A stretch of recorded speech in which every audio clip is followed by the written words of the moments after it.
యువ orthopaedic post graduate వైద్యులు తమ నైపుణ్యాన్ని మరింత మెరుగుపరుచుకునేందుకు ఈ సదస్సు ఎంతగానో దోహదం చేస్తుందని ఉస్మానియా మెడికల్ కళాశాల ప్రిన్సిపల్ డాక్టర్ రాజారావు, ఆసుపత్రి సూపరింటెండెంట్ డాక్టర్ రాకేశ సహాయులు పేర్కొన్నారు. హైదరాబాద్ ఉస్మానియా జనరల్ మెడికల్ కళాశాలలో హోమ్ 2026 సదస్సు ఘనంగా ప్రారంభమైంది. హైదరాబాద్ కోటి మెడికల్ కళాశాలలోని న్యూ అకాడమిక్ బ్లాక్లో ఉస్మానియా ఆసుపత్రి ఆర్థోపెడిక్ విభాగం నేతృత్వంలో ఈ సదస్సు జరిగింది.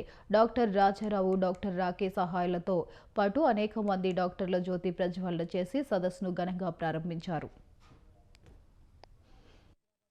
మెడికల్ ఎడ్యుకేషన్ 24వ సదస్సు ఉస్మానియా మెడికల్ కాలేజ్ అకాడమిక్ బ్లాక్లో ప్రారంభోత్సవం చేయడం జరిగింది. ఇది 3 రోజుల ప్రోగ్రాం, 9, 10, 11 జనవరి.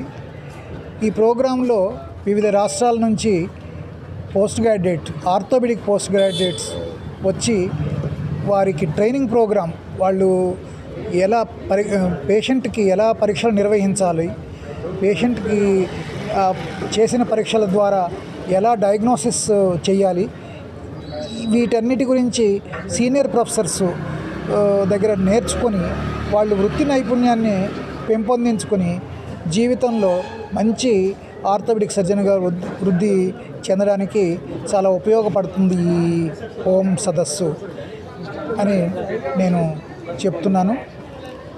వివిధ రాష్ట్రాల నుంచి డాక్టర్ గోపీనాథ్ మీనన్ గారు from Chennai, doctor Sitaramarao from Mangalore, doctor Edward Nazareth from Mangalore, doctor N Mohan Sanjay Gandhi Institute Bengaluru, doctor Nagamunendrudu Guntur, doctor Hyderabad orthopaedic